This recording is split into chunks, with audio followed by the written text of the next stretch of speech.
आपके पार्टी भी लड़ेगी चुनाव? बिल्कुल लड़ेगी और जोरदार तरीके से लड़ेगी। चर्चाएं ये भी हो रही कि लड़ेगी तो गठबंधन किनके साथ करेंगे, बीजेपी, कांग्रेस, आरजेडी किनके साथ करेंगे? ये समय बताएगा, जो हमारे आरक्षण के साथ रहेगा हम उसके साथ गठबंधन करेंगे। आप तो पूरे आंदोलन के दौरान सर नारा लगा रहे थे, नीतीश मोदी होश में आओ, तो फिर मोदी जी के साथ कर सकते हैं क्या गठबंधन?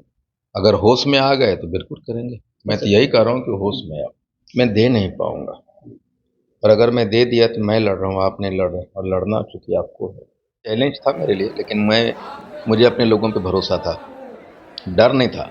चैलेंज जरूर था। चैलेंज तो उस वक्त भी था जब एक ही फ्रेम मीडिया वाला दिखा रहे थे, किसकी कौन भरेगा गांधी मैदान, पी के या आई पी। तो उसमें चैलेंज तो था, लेकिन डर नहीं था। डर इसलिए नहीं था कि मुझे अपने लोगों पे भरोसा था। मैं लोगों से 6.5 महीने से मिल रहा था, मुझे मालूम है कि उनमें एक जुनून है, एक पागलपन है, वो आए। शुभकामनाएं बेसिकली पान समाज के उन आदमियों को होना चाहिए, उन लोगों को होना चाहिए जो गांधी मैदान में आए। उन्हीं के वजह से गांधी मैदान आज एक इतिहास का हिस्सा पान समाज के लिए बन गया। हमारे बच्चों की नौकरियां छीन ली गई, मेडिकल कॉलेज से हमारी बेटियों को निकाले गए, दरोगा के बैच लगने वाले थे, हमारे बच्चों को छीन लिया गया। एक घर में उसके पूरा परिवार वो एक डेड बॉडी बन के रह गया। आज भी उन आंसुओं का वो एक तकाजा था कि मुझे अपने सर पे कफन बांधना पड़ा और मैदान में निकलना पड़ा। तब जाति को नोटिस नहीं कर रहे हैं, अब सरकार भी, बिहार सरकार भी नोटिस करेगी? अब दुनिया नोटिस कर रही है। नोटिस तो करना ही है उनको, नहीं करेंगे ऐसा असंभव है। नमस्कार, मैं रंजित कुमार, आप देख रहे हैं मास्टर मीडिया बिहार। 13 अप्रैल, 13 लाख पान जुटान, गांधी मैदान, नई पार्टी का निर्माण। जी हाँ, अभी हम इस वक्त पान महाआंदोलन के नायक इंजीनियर आईपी गुप्ता के साथ हैं।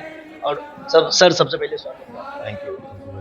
कल आपने गांधी मैदान में पान जाति के लोगों से पटना को पाट दिया सर, इसके लिए सबसे, और एक नई पार्टी का भी शुरुआत की है, इसके लिए शुभकामनाएं सर। शुभकामनाएं बेसिकली पान समाज के उन आदमियों को होना चाहिए, उन लोगों को होना चाहिए जो गांधी मैदान में आए।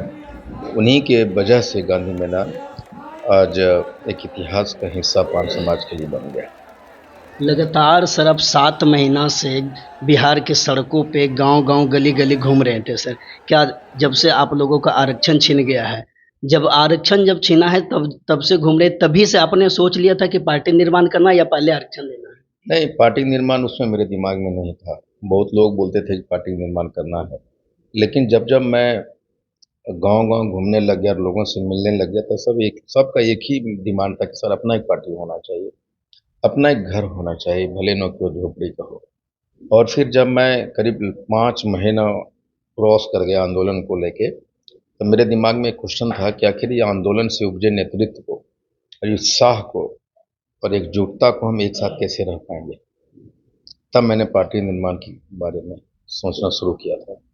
आप तो कांग्रेस में थे सर, क्या जरूरत पड़ गया था ये नया पार्टी बनाने का? कांग्रेस हो चाहे भाजपा में रहे, चाहे किसी भी पार्टी में क्यों ना रहे, मैं वो हर बलिदान और सेक्रीफाइस देने के लिए तैयार रहूँगा जो मेरे बच्चों को, मेरे लोगों को आरक्षण दिलाएगा।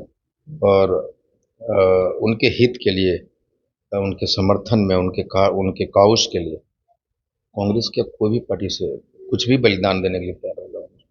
पार्टी से आप सर त्याग देने से पहले आप घोषणा किए थे कि 31 मार्च को पार्टी से त्याग देंगे, कांग्रेस पार्टी से। उसके पहले उसका डेट रोक दिया, उसके 2 तारीख को जाकर के 2 अप्रैल को आप राहुल गांधी से मिले। राहुल गांधी से मिले होंगे, राहुल गांधी जाहिर सी बात है कि पूछे होंगे आपसे, रिक्वेस्ट किए होंगे कि आप कांग्रेस नहीं छोड़ें। उसके बाद भी आप इतना बड़ा निर्णय कैसे ले लिए कांग्रेस पार्टी राहुल को? गांधी जी ने पार्टी छोड़ने वाली की कोई चर्चा नहीं किया, क्योंकि उनको पता था। मैं जब उनसे मिला था तो मैं कन्वे किया था कि मैं पार्टी छोड़ रहा हूँ। देश के उतने बड़े नेता के साथ हम कभी भी डबल गेम नहीं कर सकते थे, इसलिए मैंने उनको वेल कन्वेड कर दिया था कि मैं रिजाइन करूँगा, मैं पार्टी दूंगा, छोड़ूंगा। तो उनका ये मानना था कि वो स्ट्रगल हम क्यों कर रहे हैं, आंदोलन क्यों छिड़ा हुआ है, और आखिर ऐसा क्या कारण है कि 75 वर्षों से एक नेग्लिजेंसी है इस समाज को सत्ता की हिस्सेदारी में। ये दो कारणों से राहुल गांधी जी हम लोगों से मिले थे, और मैं राहुल गांधी जी को धन्यवाद देना चाहता हूँ कि पहले हैं देश के नेता कि उन्होंने रिकॉग्नाइज किया इस आंदोलन को, एक नई ऊंचाई दिया। वो कैसे होता है? उनका रिकॉग्निशन होने से एक ऊंचाई मिला। अच्छा अच्छा, वो इनका जिक्र किया है। हाँ। आपने जब से कल गांधी मैदान भरा है सर, तब एआई का एक रिपोर्ट आया है जिसमें 2013 में नरेंद्र मोदी का आंकड़ा आया लगभग 5 लाख और आपका आंकड़ा दिखा रहा 6 से 10 लाख सर। किसी ने मुझे चैट जीपीटी का वो चैट जीपीटी से कोई पूछा है रैलियों के बारे में, गांधी मैदान के बारे में, तो उसका जवाब आया है कि नरेंद्र मोदी जी का हुंकार रैली था शायद 2013 में, तो उसमें पाँच अनुमान था 5 लाख, और पान महारैली के 6 से 10 लाख के बीच का कोई आंकड़ा दिखाया है। तो मैं ये सारा क्रेडिट पूरे बिहार के तत्वा पान समाज को जाता है। कल जिस तरीके से आप सर गांधी मैदान में लोग अपने लोगों को आह्वान कर रहे थे, लोग भूखे प्यासे महिला लोग को, जैसे आप भाषण में गांव-गांव जाकर के बोलते थे कि आप अपने चूड़ा सतुआ कुछ भी लेके आए, आप देखिए हम वीडियो भी बनाए थे, लोग महिला वैसे जो बात आप बोले सर सेम वही भाषा वो लोग बोलने लगे और वही खाना भी लेके चले आए। मैंने उन्हें ये कहा था कि मैं दे नहीं पाऊंगा, और अगर मैं दे दिया तो मैं लड़ रहा हूँ, आप नहीं लड़ रहे, और लड़ना चूंकि आपको है, और एक घर में 5 आदमी है तो 5-5 को लड़ना पड़ेगा। और लड़ाई क्या है? अगर आपके पास खाने के पैसे नहीं है तो भूखे आइए। लड़ाई क्या थी?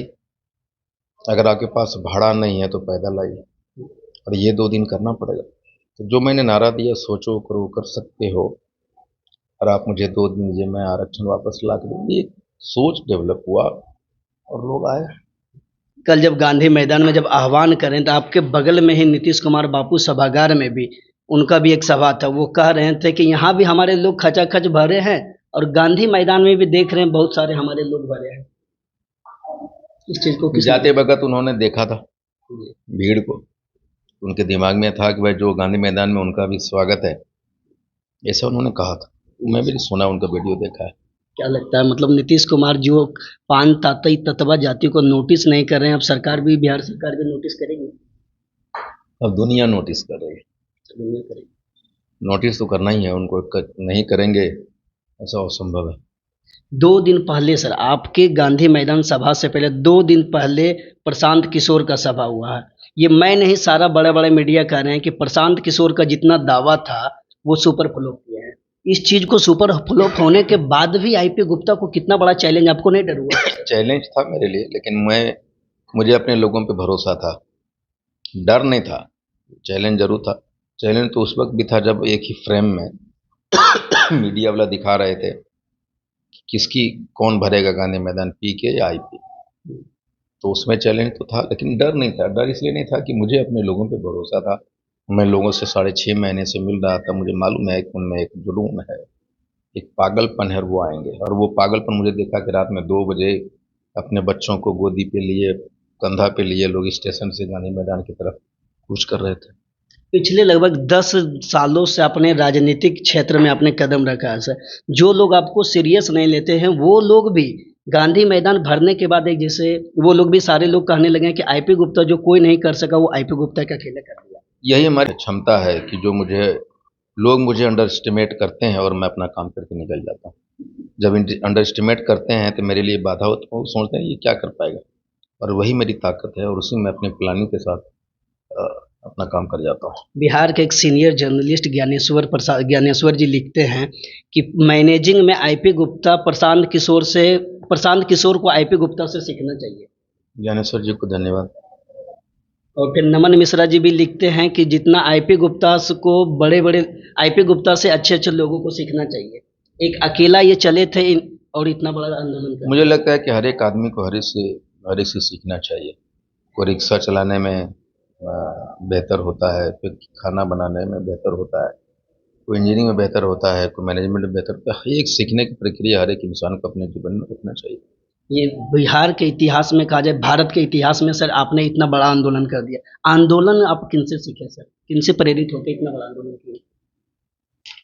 महात्मा गांधी जी, और वो किताब जो मैंने पढ़े, और वो दर्द जो तांती ततवा के पान समाज के बच्चे और बच्चियों ने झेली है, उनके आंसू, उन्हीं लोगों ने मुझे प्रेरणा दिया। जब हमारे बच्चों की नौकरियां छीनी गई, मेडिकल कॉलेज से हमारी बेटियों को निकाले गए, दरोगा के बैच लगने वाले थे, हमारे बच्चों को छीन लिया गया। एक घर में उसके पूरा परिवार वो एक डेड बॉडी बन के रह गया। आज भी उन आंसुओं का वो एक तकाजा था कि मुझे अपने सर पे कफन बांधना पड़ा और मैदान में निकलना पड़ा। कुछ लोग कह रहे हैं कि आईपी गुप्ता को अब आरक्षण से मतलब नहीं, सिर्फ उनको विधायक और सांसद बनने से मतलब है। उनकी सोच उनको मुबारक, वो सोच ही नहीं सकते कि मैं क्या सोचता हूँ। बिल्कुल। और इंडियन इनकलाब पार्टी अपने बनाए सर, इसका क्या मतलब होता है? आंदोलन से निकला वो एक पार्टी का नाम है बस। क्या ये पार्टी जब आप बनाए सर, तो बिहार में या क्या कुछ हो सकता है 2025 में आप लड़ेंगे, चुनाव भी लड़ेंगे सर, आपके पार्टी भी लड़ेगी चुनाव? बिल्कुल लड़ेगी और जोरदार तरीके से लड़ेगी। चर्चाएं ये भी हो रही कि लड़ेगी तो गठबंधन किनके साथ करेंगे, बीजेपी, कांग्रेस, आरजेडी किनके साथ करेंगे? ये समय बताएगा, जो हमारे आरक्षण के साथ रहेगा हम उसके साथ गठबंधन करेंगे। आप तो पूरे आंदोलन के दौरान सर नारा लगा रहे थे, नीतीश मोदी होश में आओ, तो फिर मोदी जी के साथ कर सकते हैं क्या गठबंधन? अगर होश में आ गए तो बिल्कुल करेंगे। मैं तो यही कह रहा हूँ कि होश में आओ, होश में आ जाएंगे तो करेंगे। तो देखिए आईपी गुप्ता जी ने क्लियर कर दिया है कि जब पार्टी बनी है तो चुनाव भी निश्चित तौर पर लड़ेंगे। बाकी हमने तीखा सवाल भी उनसे पूछा, उन्होंने साफ शब्दों में कहा कि यदि नीतीश कुमार और नरेंद्र मोदी जी होश में आ जाएंगे तो उनसे भी गठबंधन कर सकते हैं। यानी कि साफ तौर में कह रहे हैं कि जो हमारे आरक्षण वापस देंगे, जो हमारे आरक्षण की वापसी में लड़ने में मदद करेंगे, हम उनके साथ हैं। बाकी आप क्या कुछ सोचते हैं, आप अपनी प्रतिक्रिया हमारे कमेंट बॉक्स में दें। तब तक के लिए नमस्कार, धन्यवाद।